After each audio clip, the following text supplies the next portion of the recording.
அன்பு தமிழ் உறவுகளே, உங்கள் அனைவருக்கும் என்னுடைய அன்பான வணக்கம். சென்னையிலிருந்து புலவர் மா. ராமலிங்கம் பேசுகிறேன்.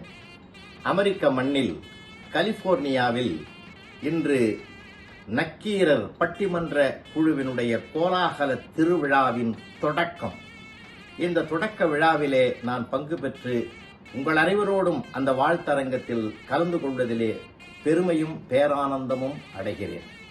தேமதுர தமிழோசை உலகமெல்லாம் பரவும் வகை செய்தல் வேண்டும் என்ற மகாகவி பாரதியினுடைய வாசகத்தை கையில் எடுத்துக்கொண்டு சென்றிடுவேர் எட்டித்திக்கும் என்ற வாசகத்தையும் உறுதியாக்கி இன்றைக்கு இந்த நக்கீரர் பட்டிமன்ற குழுவினுடைய தொடக்க விழா அமெரிக்க மண்ணில் கலிபோர்னியாவில் நடைபெறுகிற வரலாறு உலகத் தமிழர்களின் ஒரு ஒப்பற்ற வரலாறு.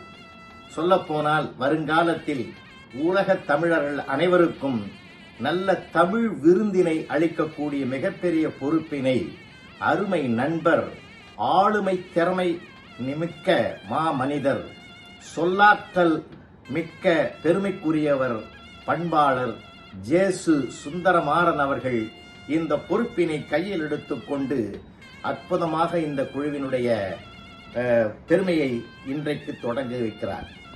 அன்பு நண்பர்களே, இந்த நக்கீரர் பட்டிமன்ற குழுவிற்கு நக்கீர் என்ற பெயர் சூட்டி இருக்கிற அற்புதம் இருக்கிறதே, எங்குமே காணாத ஒரு சிறப்பு. இதுதான் முதலாக உலகளவில் வைக்கப்பட்டிருக்கிற பெயர் என்று கூட நான் கருதுகிறேன்.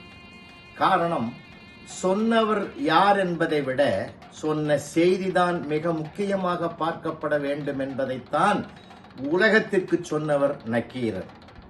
அப்படிப்பட்ட ஒரு சிறப்புக்குரிய மாபெரும் தமிழ் அறிஞருடைய பெயரிலே இந்த பட்டிமன்ற குழுவினை அமைத்து மிகப்பெரிய தமிழ் வரலாறு படைக்கப் போகிற ஜேசு சுந்தரமாறன் அவர்களை நான் நெஞ்சார வாழ்த்துகிறேன், வணங்குகிறேன்.